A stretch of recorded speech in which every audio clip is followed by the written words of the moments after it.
All right, so we just had this G-Wagon drop off for a key fob battery concern.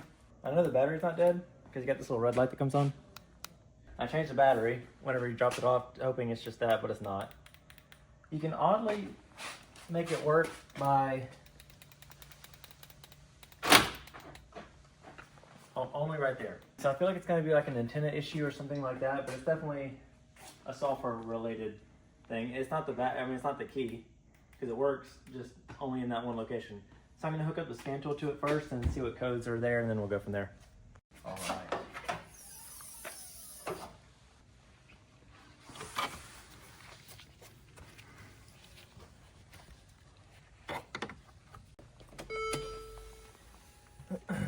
Okay, got the ignition on, radio off, AC off, and all that kind of stuff, so it doesn't consume as much voltage. And the scan tool itself is actually wireless. So just to sign in with this. Oh wait, it's on that phone. I see that. So this will auto select the car model, just like that, and see that it's a G-Wagon and go into it. And it'll basically run like a fault scan of every single computer in the car. I don't know how many are in this one exactly. It's different from year to year and model to model, and even like trim level to trim level. So we'll see how many computers it has, and it'll automatically scan every computer in the car and then tell me what fault codes are there and hopefully give me something to go off of. Okay, so the one that I'm mainly concerned with is this one, the electronic ignition switch. So I'm gonna go into that and see if it has any recommendations to check. I might look over wiring diagrams and see what this is about. I feel like this might at least lead me to what the issue is. And it just suggests to check the wire from the transceiver to the ignition switch. So I'm just going to review the wiring diagram of that thing and see where that wire flows through, like which harness it goes in, if there's a connector in the middle of it, if there's anything like that that maybe could have gotten wet, if it goes like under the seat or something like that, and start physically checking stuff in the car. Okay, so I'm just going to look over the wiring diagram. So the radio transceiver is going to be central locking antenna and central locking antenna amplifier. This is the antenna here. It hardwires with a single wire into the amplifier, which wires a single wire into the ignition switch. And there is one connector it flows through. So I'm going to see where both of these control units are located in the car, where this connector is located in the car, and then check all those physically, and then I'll be able to test wires with a voltmeter and everything like that and see what's going on. This is the antenna. This little black oval there, that's the antenna that picks up the signal from the key fob, and then it goes to a signal amplifier that's right down under the dashboard with one wire, and then from that antenna amplifier has a fuse that I'm also going to check. It might not be getting power, or it may have short-circuited and blew the fuse, and then that has a single wire that goes to the ignition switch, and then the ignition switch is what talks to the rest of the car to open the doors and actuate the locks and all that stuff. Okay, so the antenna's still stuck to the windshield good. The wire's still there. I know he does have a pet puppy that he carries with him everywhere he goes, so always kind of look for paw prints or like anything like that up there. Maybe the dog chewed up, but I don't see any evidence of anything like that. Next thing I'm going to do is check the fuse for the control unit that's underneath this thing. If that's blown, then that tells me that that control unit is short-circuiting and it's bad. Not the control unit, but I mean the antenna amplifier that's down there. And of course the fuse box that thing goes through is on the very bottom of the floor under all this whole assembly.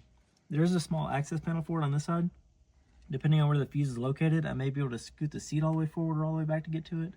Hopefully, because to get to the fuse box is actually made into the side of one of the main control units that controls everything in the front half of the vehicle. And of course it's placed all the way down in the bottom of the floor. So I'm going to find the best way to get to that and then check that fuse next.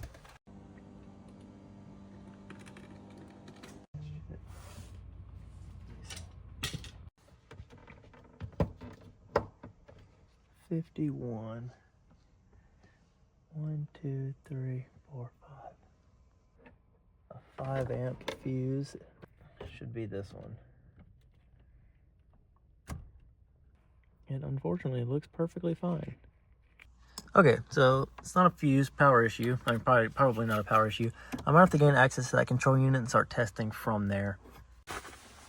Okay, so I took the glove box out to try to get access to this antenna amplifier. which you can't, as I expected, but you can get to the connector that flows through, which is good. Is this green wire here in this harness bundle. You can see that one, probably not. You can get to it through this access panel on the side here. Maybe I should get a mirror. Oh my God. That connector looks like corroded. Okay, so I just got both the wires unhooked from this thing. Just gonna look at them and make sure they're not corroded or any issues with them. This is the single black wire coming from the antenna. It looks good, the pin looks good. Don't see any issues with that physically. And the signal wire that goes to the ignition switch. Oh, this one is corroded badly. Look at that. I knew it kind of looked like water spots on the connector. See all that stuff? Whenever the metal pin, because the pins are metal and you know the bare wire is copper. So any moisture on will corrode. All right, so just trying to figure out where the water came from to get to that thing. I don't see anything wrong with the windshield, but I'm just gonna pour some water down the sunroof drain and see where it comes from. Of course, here at Eminent Motorsports, we only use Evian, premium materials for premium vehicles. So I'm gonna pour some genuine 15-year-old melted glacier snow water down the sunroof drain and see if it's leaking.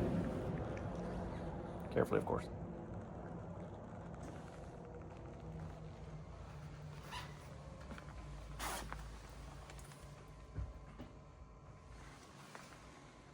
Did you come out the bottom? Sure did. Did it? Yeah. Like a healthy stream? Yeah, I mean, it looks like pretty about what you poured in.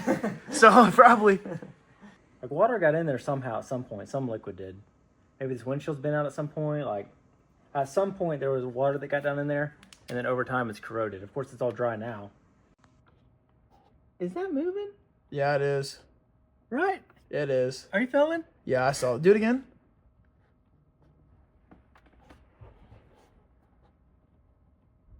Yeah, this windshield isn't glued in on this side. Oh.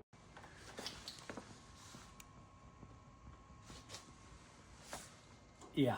There should be absolutely zero literal deflection in this stuff at all. Glass isn't flexible, especially double laminate, layered, like protective windshield glass. There should be zero flex whatsoever at all. That is definitely not glued in. So I don't know if this windshield's been replaced at all in the past, but it is a genuine Mercedes-Benz glass. So that's good to see at least, but hopefully they'll be able to just like cut this out and re-glue it back in and not have to replace it. I don't see any reason to. There's no cracks in it. Maybe there is, and it would at least be it wouldn't be a waste if he was gonna replace it anyways. Okay, so it ended up being the dead key fob, supposedly, led to a leaking windshield. So we're gonna quote out, I guess I'll get a quote for the windshield removal. I don't really do glass work, but I'll find someone that can do that and then include that in the quote form. And then of course quote out a new radio amplifier, a new connector that's covered in corrosion, and then 2 new of the metal pins that go in there. So reprint 2 new pins on it, put them in a new connector, and of course it'll need that new antenna amplifier that's throwing the short circuit faults, and that'll get it fixed.